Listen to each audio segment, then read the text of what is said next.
Romanos capítulo 15. Quiero que leamos versos del 1 al 6, recordándoles que la semana anterior vimos versículos del 1 al 3, pero hoy vamos a por lo menos recordar lo que vimos la semana pasada y avanzar en versos 4, 5 y 6. Romanos capítulo 15, versos del 1 al 6. Así que los que somos fuertes debemos soportar las flaquezas de los débiles y no agradarnos a nosotros mismos.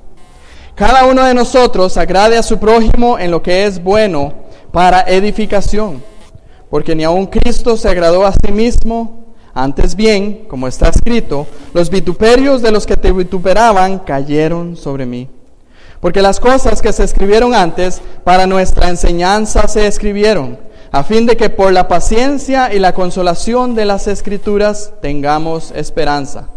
Pero el Dios de la paciencia y de la consolación os dé entre vosotros un mismo sentir según Cristo, para que unánimes a una voz glorifiquéis al Dios y Padre de nuestro Señor Jesucristo. La semana pasada, como ya les mencioné, estuvimos viendo versos 1, 2 y 3. Los primeros dos versos nos daban a entender que Pablo toma lo que viene hablando desde el capítulo 14 y resume con unas frases particulares o con una actitud particular que debemos de tener.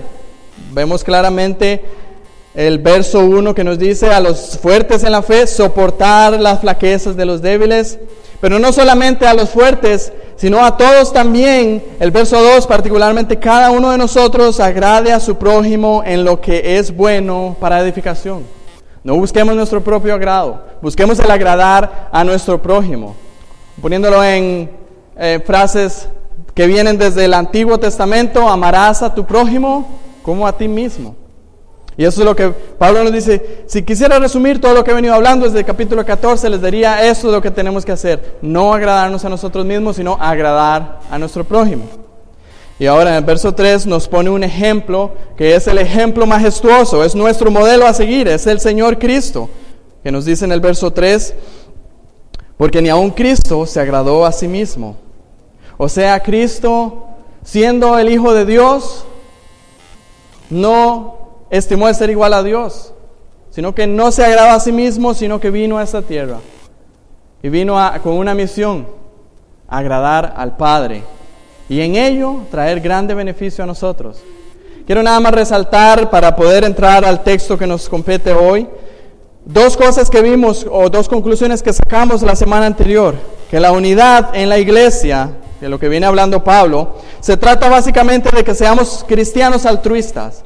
En otras palabras, que seamos cristianos que no vivimos para nosotros, que vivimos primeramente para Dios, y que en vivir para Dios también vivimos para agradar a los demás en lo que es bueno para edificación. Podríamos resumir eso en parte, pero lo otro es que nosotros debemos de ser seguidores de Jesús. Jesús es nuestro modelo a seguir, es nuestro ejemplo, pero no es solamente nuestro ejemplo, también tiene que ser nuestro Señor, también tiene que ser nuestro Salvador.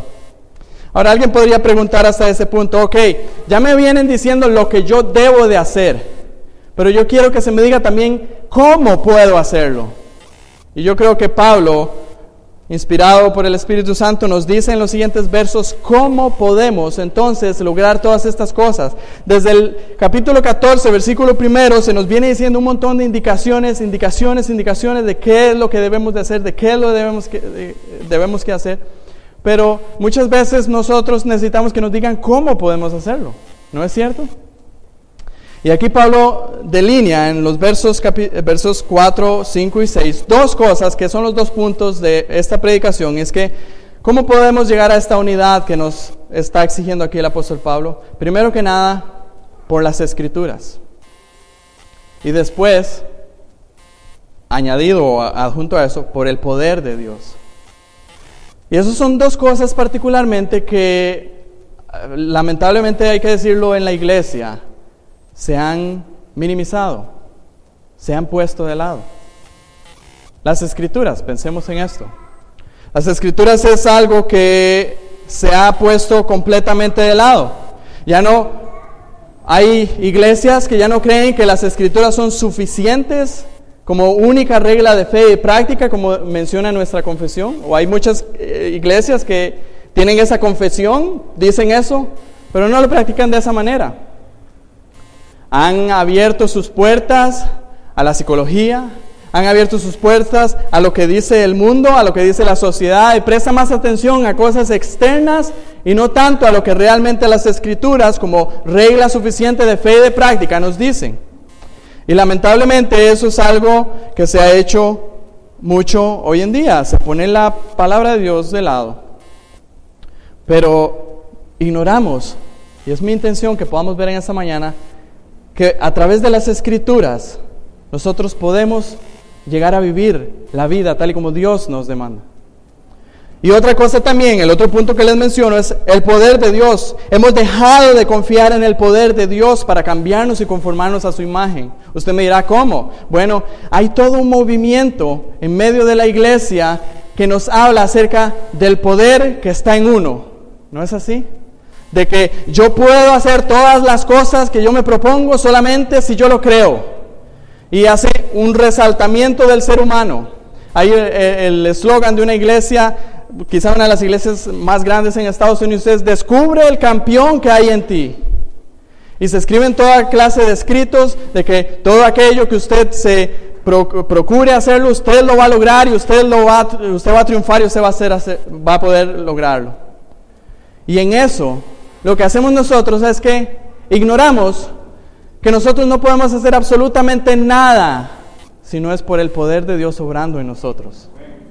Apartados de mí, dijo Jesús, nada podéis hacer. ¿Qué era lo que pasaba con el pueblo de Israel? Por ponerles un ejemplo, cuando querían ir a una batalla sin el poder de Dios. Derrota. Pero cuando era Dios el que iba luchando por ellos, victoria. A nosotros nos ha pasado como el pueblo de Israel. Hemos quitado a Dios en medio de nosotros. Creemos que podemos hacerlo, que somos muy capaces. Y entonces, quizá por eso es que tenemos tantas derrotas en nuestra vida. Entonces vamos a ver estas dos cosas que desde antemano les quiero decir, aplican particularmente a este tema que estamos hablando, el tema de la unidad en la iglesia, el tema de cómo poder estar en un mismo sentir, aún con posiciones diferentes sobre posiciones secundarias, pero también aplica para todo aspecto de la vida cristiana. Son dos elementos vitales. Entonces Pablo inicia, o prosigue más bien en el verso 4, cuando dice: porque todas las cosas que se escribieron antes, para nuestra enseñanza se escribieron, a fin de que por la paciencia y la consolación de las Escrituras tengamos esperanza. Notemos esta frase que Pablo dice: porque las cosas que se escribieron antes. Aquí Pablo se está refiriendo específicamente al Antiguo Testamento. Le doy dos razones por qué eso es así. Primero que nada, porque si vemos en el verso 3, Pablo acaba de citar un verso del Antiguo Testamento. En el verso 3, Pablo dice, la segunda parte: como está escrito, los vituperios de los que te vituperaban cayeron sobre mí. Esa es una cita del Salmo 69:9.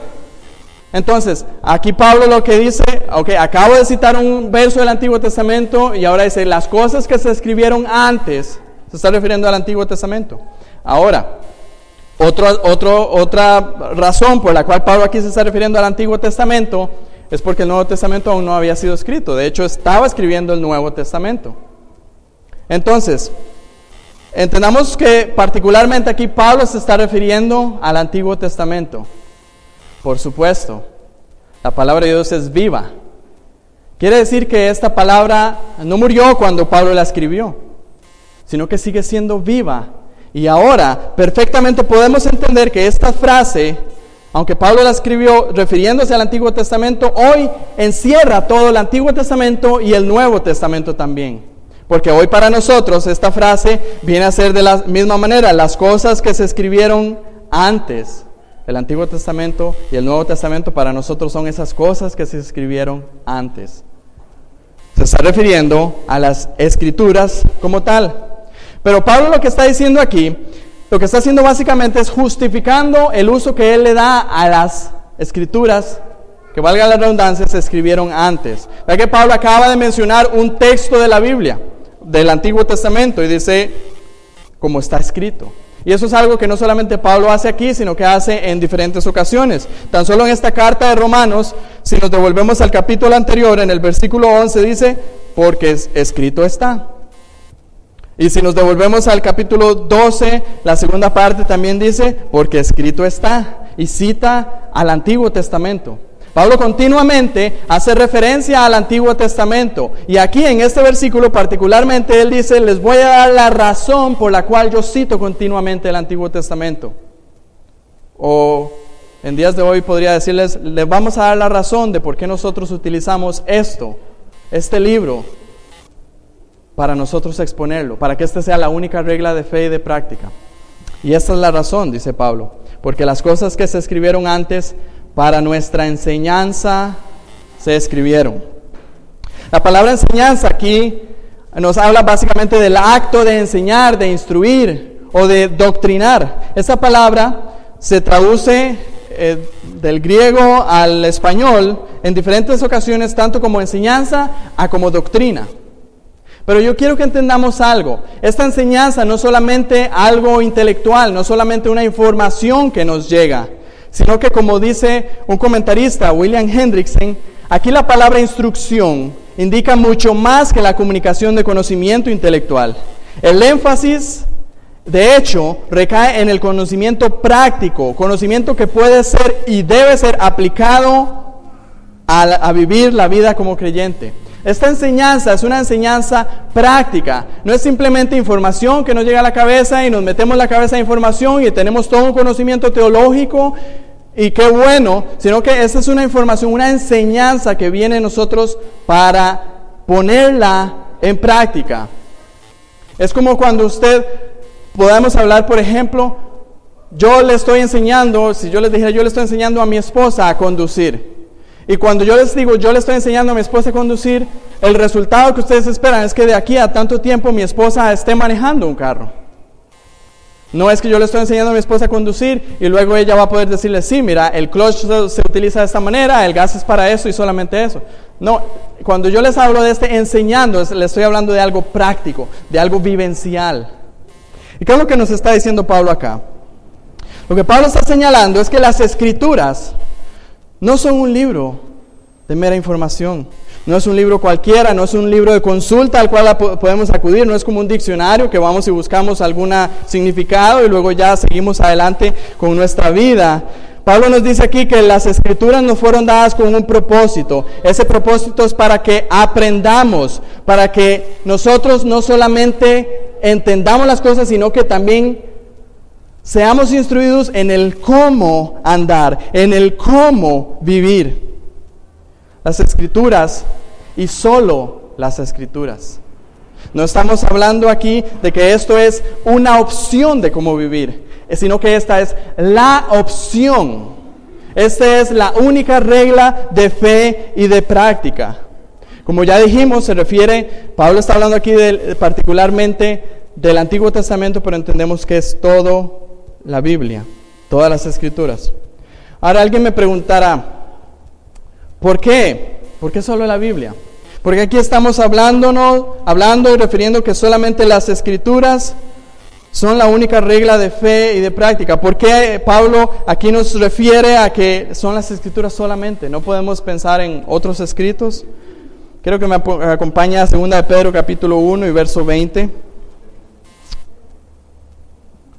Cuando Pedro, refiriéndose a las Sagradas Escrituras, dice: porque nunca la profecía fue traída por voluntad humana, sino que los santos hombres de Dios hablaron siendo inspirados por el Espíritu Santo.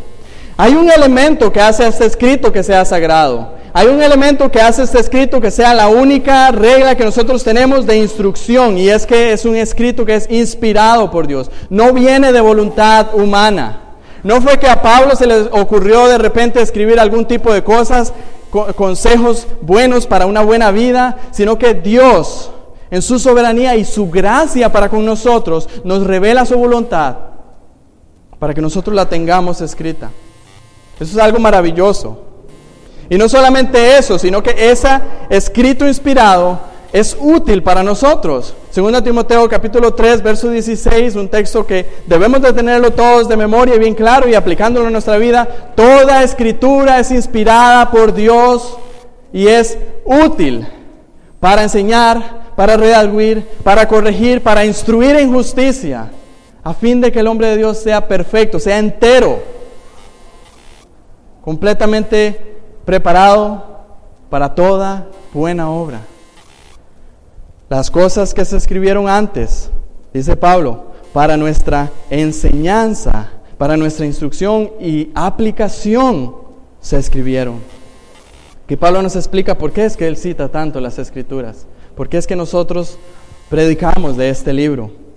Pero no es solamente ese propósito de nuestra instrucción, sino que vea que el versículo 4 continúa Pablo diciendo, a fin, o sea, con un propósito final de que por la paciencia y la consolación de las Escrituras tengamos esperanza. Eso es algo maravilloso. Las Escrituras, al fin de cuentas, lo que nos proveen a nosotros es de algo de lo cual la humanidad hoy en día está muy carente, de esperanza. Yo no sé ustedes, pero ¿qué razón tendría? Y muchas personas piensan eso. ¿Qué razón tendría yo de vivir si no tengo ninguna esperanza? Si no tengo ningún anhelo futuro. Y por eso es que hay muchos suicidios hoy en día. Muchas personas que ya no tienen ninguna esperanza de vida, ya no tienen nada por qué vivir. Entonces terminan acabando con su vida y cometiendo ese pecado atroz. Pero las Escrituras nos dan a nosotros algo que nos da motivo y razón para vivir. Esperanza. Y ¿sabe qué? Esta esperanza no se refiere a algo terrenal. Esta esperanza no se refiere a algo temporal. Esta esperanza se refiere a la gloria futura que nosotros tendremos cuando Cristo venga. Así como dice Filipenses 3, versos 20 y 21, dice, mas nuestra ciudadanía está en los cielos, de donde también esperamos al Salvador, al Señor Jesucristo, el cual transformará el cuerpo de la humillación nuestra para que sea semejante al cuerpo de la gloria suya. No sé ustedes, pero esto me llena a mí de gozo, me llena de esperanza. Eso es realmente una razón por qué vivir. No solamente vivimos porque si el día de mañana morimos ya no habría más esperanza, sino que vivimos porque sabemos que aun cuando muramos, después de nuestra muerte, viene algo glorioso, viene algo maravilloso. Eso es tener esperanza. Eso es una esperanza verdadera, eterna, saber que estamos no solamente destinados para esta tierra, sino para una eternidad en la presencia de nuestro Señor Jesucristo. Ahora, Pablo dice aquí que las Escrituras nos sirven a nosotros para que tengamos esperanza. Pero note que hay medios por los cuales la Escritura nos va a llevar hasta esa esperanza, hasta tener esa esperanza tal y como debemos de tenerla. Porque aquí dice, verso 4, la segunda parte, a fin de que por la paciencia, esa palabra por puede ser perfectamente traducida también como por medio de o a través de. Entonces lo que está diciendo Pablo es aquí, ok, entendamos esto, tenemos las Escrituras que nos fueron dadas para nuestra enseñanza, para que a través de este medio lleguemos a la esperanza. ¿Cuáles son los medios? Primero dice, por la paciencia. Esa palabra significa literalmente del texto griego permanecer bajo. Nos tiene la idea de perseverancia, la idea de permanencia. Lo que Pablo aquí está diciendo es que para que nosotros lleguemos y tengamos esa esperanza que nos da a nosotros razón de vivir y nos da fortaleza para vivir, nosotros debemos de permanecer en ellas, permanecer en la palabra, permanecer en las Escrituras. Juan capítulo 8, versos 31 y 32, Jesús dijo a los judíos que habían creído en Él, si vosotros permanecereis en mi palabra, seréis verdaderamente mis discípulos y conoceréis la verdad y la verdad os hará libres. En otras palabras, las Escrituras tienen para nosotros todo lo útil y necesario para llegar a ser los hombres y mujeres que Dios quiere que nosotros seamos, pero nosotros tenemos que permanecer en ellas. La Biblia no es un libro mágico, un libro de encantos al cual nosotros podemos acudir y buscar un hechizo. Ok, estoy triste, como algunas listas ponen, estoy triste, busque este versículo y va a encontrar y con este versículo ya voy a estar feliz. No es de esa manera en la que funciona la Biblia. La Biblia no es un libro de hechizos para ser feliz cuando estamos tristes o para cuando estamos deprimidos tener paz, cuando tenemos ansiedad tener tranquilidad. No es así. Eso es tener por ligera a la palabra de Dios. La palabra de Dios efectúa en nosotros o actúa en nosotros cuando nosotros permanecemos en ella, cuando nosotros perseveramos en ella. Y aquí por la paciencia implica también una cosa muy importante, es someternos a ella, obedecer la palabra de Dios.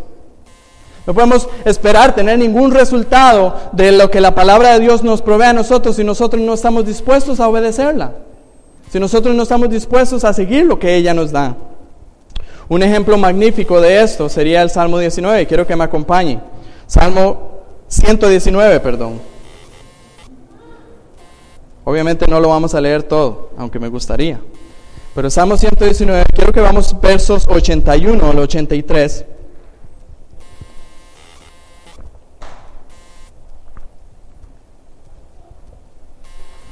Dice el salmista: desfallece mi alma por tu salvación. ¿Más qué? Más espero en tu palabra. Desfallecieron mis ojos por tu palabra, diciendo: ¿cuándo me consolarás? Porque estoy como el odre al humo. ¿Pero qué? No he olvidado tus estatutos. Vamos al verso 116. Susténtame conforme a tu palabra y viviré, y no quede yo avergonzado. Parece que no era específicamente, pero también aplica. Si gustan podemos inclusive seguir leyendo hasta terminar esa parte. Sosténme y seré salvo y me regocijaré siempre en tus estatutos. Hollaste a todos los que se desvían de tus estatutos porque su astucia es falsedad. Como escorias hiciste consumir a todos los limpios de la tierra, por tanto yo he amado tus testimonios. Mi carne se ha estremecido por temor de ti y de tus juicios tengo miedo. Y lo más claro quizá es cuando nosotros recitamos aquí juntos y decimos: enséñame, oh Jehová, el camino de tus estatutos y los guardaré hasta el fin. Dame entendimiento y guardaré tu palabra y la cumpliré de todo corazón. Porque nosotros tenemos que perseverar. Tenemos que permanecer. Yo le pregunto a usted en esta mañana, ¿es esta la manera en la que usted se dispone hacia la palabra de Dios? ¿Es esa la actitud con la que usted toma este libro? ¿O simplemente tienes un ritual? O aún peor, no acudes a él. ¿Piensas que la vida cristiana se vive solamente con asistir los domingos a la iglesia y listo? Pero creo que Pablo nos está dejando suficientemente claro acá, que sí, las Escrituras son ese medio divino que nos ha dejado para que nosotros aprendamos a vivir, seamos instruidos, pero debemos de permanecer en ellas, debemos de perseverar en ellas. Tenemos que ser pacientes en las Escrituras. Santiago capítulo 5, versículos 7 al 8 dice, hablando acerca de la paciencia, y eso podemos aplicarlo perfectamente a esa paciencia que debemos de tener con las Escrituras, en las Escrituras. Por tanto, hermanos, tened paciencia hasta la venida del Señor. Mirad cómo el labrador espera el precioso fruto de la tierra, aguardando con paciencia hasta que reciba la lluvia temprana y la tardía. Tened también vosotros paciencia y afirmad vuestros corazones, porque la venida del Señor está cerca. Este libro tenemos que guardarlo hasta el fin. Tenemos que seguirlo hasta el fin. Esa es la paciencia. A través de la paciencia, podremos llegar a tener esa esperanza. Pero no solamente eso, sino que también dice a través de la paciencia y la consolación de las Escrituras. La palabra consolación significa literalmente llamamiento al lado de uno. Y la idea que nos presenta aquí es como cuando alguien está afligido, necesita ánimo, necesita consolación, y una persona viene y se le pone al lado y le consuela. Esa es la acción que nos presenta aquí. Y eso es una característica hermosa de las Escrituras. Las Escrituras son de consuelo para nosotros. Usted dirá, ¿cómo pueden las Escrituras consolarnos? Hoy hemos cantado acerca de eso. Ellos nos dan promesas. Promesas que son fieles y firmes. Y a través de esas promesas nosotros podemos llegar a tener esperanza. Segunda de Pedro capítulo 3, verso 13 dice, pero nosotros esperamos, según sus promesas, cielos nuevos y tierra nueva en los cuales mora la justicia. Nosotros nos movemos no porque veamos cosas. Nadie ve esos cielos nuevos, esa tierra nueva, sino que nos movemos porque tenemos esperanza y esperanza en las promesas de Dios. Y son promesas que no solamente están ahí puestas y que no hemos visto ninguna luz de que de repente se vayan a cumplir, sino que podemos ver dentro de las Escrituras promesas que ya han sido cumplidas. Y hoy podemos ver algo maravilloso, algo que tal vez los antiguos no pudieron ver. Un Abraham quedó esperando el día de Jesucristo, esperando ver a Cristo, y no lo vio, pero nosotros hoy lo podemos ver. ¿Y cómo lo vemos? A través de las páginas de la Escritura. Así vemos que el Señor desde antes de la fundación del mundo estableció un plan. Cuando pecaron Adán y Eva, Él dio una promesa, que habría una simiente que vendría a aplastar la cabeza de la serpiente. ¿Y la cumplió o no? La cumplió. Y así cumplió cuando Jesús estaba aquí en la tierra. Él prometió que iba a venir el Espíritu Santo, el cual nos iba a mostrar toda verdad. ¿Y la cumplió o no? La cumplió. Y así ha sido en su vida y ha sido en mi vida. Y usted no puede decir lo contrario. Dios ha sido tan fiel y tan bondadoso. Y cada palabra que se ha mencionado en esta Escritura se ha cumplido, se cumplirá. Y eso a nosotros nos provee de esperanza. Nos provee de un futuro certero, de un futuro seguro. 2 Corintios 1:20 dice, porque todas las promesas de Dios son en Él sí y en Él amén, por medio de nosotros para la gloria de Dios. Ahora, hasta ese punto alguien me podría decir, bueno, ¿qué tiene que ver esto con el tema que Pablo viene tratando de la unidad en la iglesia? Y yo le voy a decir que mucho. Nada más es volver a leer el versículo. Las cosas que se escribieron antes para nuestra enseñanza se escribieron, a fin de que por la paciencia y la consolación de las Escrituras tengamos esperanza. La Biblia, de principio a fin, no solamente Romanos 14 nos viene hablando de estas cosas, de la unidad, del amor al prójimo, de cómo nosotros debemos de negarnos a nosotros mismos, de cómo nosotros debemos de buscar el agrado de los demás para bien, para edificación. Y ahí está. Ya vienen las indicaciones y vienen un montón de cosas que nosotros entonces, ¿qué es lo que debemos de hacer? Permanecer en ellas, sabiendo que ellas mismas nos traen esas promesas, esas cosas que ya se han cumplido, se están cumpliendo y se cumplirán, y eso nos dará esperanza. Obviamente, como les dije, eso también aplica claramente a todas las áreas de la vida cristiana. Eso es una de las formas en las que nosotros podemos cumplir con esta vida cristiana, cumplir con todas estas demandas que se nos hacen. Pero algo que es muy importante y que todavía aún las mismas Escrituras no pueden hacer si no está este elemento, y es el poder de Dios. Pablo dice en el verso 5, pero el Dios de la paciencia y de la consolación os dé entre vosotros un mismo sentir según Cristo. No debemos olvidar que las Escrituras son la palabra de Dios. ¿Qué quiere decir esto? Esto quiere decir que Él es la fuente, que Él es el dueño, Él es el Dios de la palabra.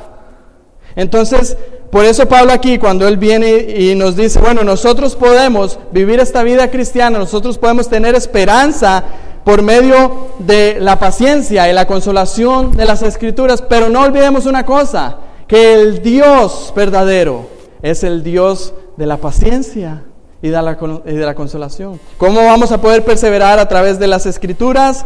A través del poder que Dios nos dé para nosotros perseverar en las Escrituras. ¿Cómo vamos a poder recibir esa consolación que las Escrituras nos proveen? A través del Dios de la consolación, que es el que nos consuela. Y es muy interesante esto acerca del Dios de la consolación, porque nosotros podemos ver en las Escrituras diferentes pasajes donde nos habla que tanto Dios el Padre es el Dios de la consolación en 1 Corintios. Y nos habla Jesús cuando dice, y el Padre os enviará otro consolador, hablando de que Él es el consolador, Él siendo el consolador estuvo aquí en la tierra, y ahora que Él partía al cielo iba a enviar otro consolador. Tanto la Trinidad, toda la Trinidad es un Dios de consolación para nosotros. Y Pablo nos dice acá, si nosotros no acudimos a esa fuente, a ese Dios de la paciencia y de la consolación, no hay nada. Y lo que Pablo hace aquí, que es bastante interesante, es que Pablo hace un ruego, hace una petición, o podríamos decirlo inclusive una oración, para lo que dice, pero el Dios de la paciencia y de la consolación os dé entre vosotros un mismo sentir según Cristo. Él está expresando un anhelo que hay en él, un deseo que hay en él. Pero no es un deseo que se refiere a que, hermanos, yo deseo y mi anhelo es que ustedes sean lo suficientemente capaces para tener un mismo sentir, sino que dice, Dios os dé un mismo sentir. Nada de lo que hemos visto, las indicaciones en el capítulo 14 de Romanos, los primeros versos que hemos visto, nada lo podremos lograr si no es porque Dios nos lo da, nos lo concede. La petición de Pablo aquí es que ustedes puedan tener un mismo sentir. Pero ¿de dónde va a venir ese mismo sentir? ¿De dónde va a venir esa disposición a tener unidad? ¿Y de dónde va a venir esa acción a tener unidad? Únicamente de Dios. O en palabras de Filipenses capítulo 2 y versículo 13, porque Dios es el que produce en vosotros tanto el querer como el hacer por su buena voluntad. Podemos nosotros querer mucho, podremos nosotros esforzarnos mucho, pero si no es por el poder de Dios, no podremos lograrlo. Y lo que Pablo desea aquí es tener un mismo sentir, dice. Eso se refiere a un mismo pensar, a una misma disposición. Se refiere a que, pese a que hay diferentes posiciones sobre aspectos secundarios, la iglesia aún así mismo puede estar unida. La iglesia aún así puede estar en un mismo sentir. ¿Qué significa esto? La unidad. Eso es unidad, un mismo sentir. Y ahora dice un mismo sentir y nos da una característica de ese mismo sentir. Verso 5 dice, según Cristo Jesús. Los comentaristas bíblicos, yo suelo leer varios comentarios bíblicos para ver las diferentes posiciones y ellos se debaten acerca de que esta frase puede significar dos cosas. Unos dicen que eso se refiere, cuando dice según Cristo Jesús, es según el ejemplo de Cristo Jesús. Y tiene mucha validez porque recién el versículo 3 nos habla del ejemplo que nos dio Cristo Jesús. Pero otros comentaristas dicen que no, que esto se refiere a la voluntad o a los mandamientos de Cristo Jesús, según la voluntad, según los mandamientos de Cristo Jesús. Yo concuerdo con uno de tantos comentaristas que decía que él cree que se refiere a ambas. Se refiere a que nosotros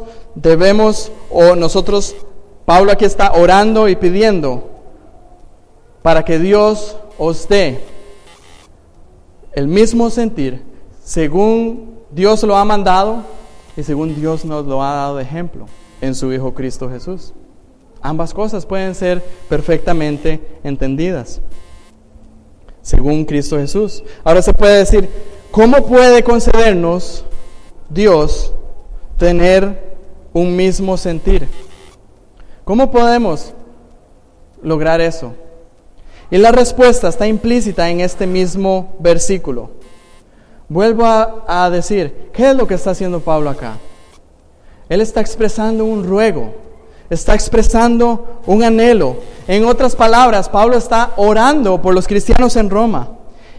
Y si nosotros entendemos esto, si nosotros entendemos que es a través del poder de Dios que nosotros podremos vivir la vida cristiana como debemos de vivirla, entonces ¿qué es lo que tenemos que hacer? Si necesitamos algo, ¿qué tenemos que hacerlo? Pedirlo. Pedid y se os dará. Buscad y hallaréis. ¿Queremos la unidad entre hermanos? Pidámosla. ¿Pero a quién la vamos a pedir? Al Señor de la unidad.